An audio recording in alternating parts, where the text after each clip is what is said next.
مفتی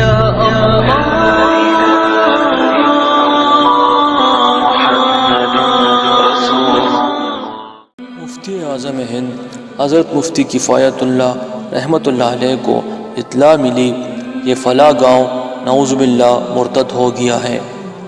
آپ نے مولانا احمد سعید کو روانگی کا حکم فرمایا۔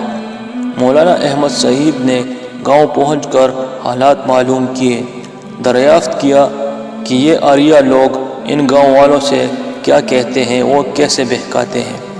لوگوں نے بتایا کہ یہ آریہ لوگ یہ کہتے ہیں تمہارے باپ دادا سب ہندو تھے، مسلمانوں نے آ کر تم سب کو زبردستی مسلمان بنایا اور تمہاری چوٹیاں کاٹی۔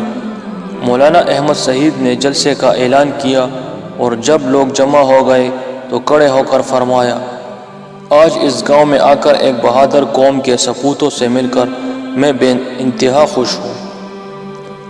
ملکانہ قوم دنیا کی چند بہادر قوموں میں سے ایک ممتاز قوم ہے۔ یہ قوم ہندوستان کے لیے ریڑھ کی ہڈی کی طرح ہے۔ تمہارے باپ دادا نے ہمیشہ ہندوستان کی حفاظت کی ہے، دشمنوں سے کبھی ہار نہیں مانی۔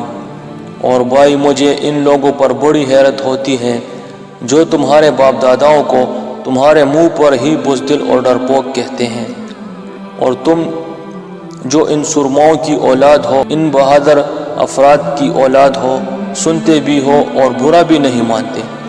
لوگ تمہیں آ کر بہکاتے ہیں کہ تمہارے باپ داداؤں کو مسلمانوں نے مار مار کر زبردستی مسلمان بنایا اور ان کی گردنیں پکڑ پکڑ کر چوٹیاں کاٹ ڈالی تھی۔ کیا تمہارے باپ دادا واقعی ایسے کمزور اور ڈرپوک تھے؟ مجھے یقین نہیں آیا۔ دیکھو بھائی، یہ لوگ جھوٹ بولتے ہیں، دھوکہ دیتے ہیں۔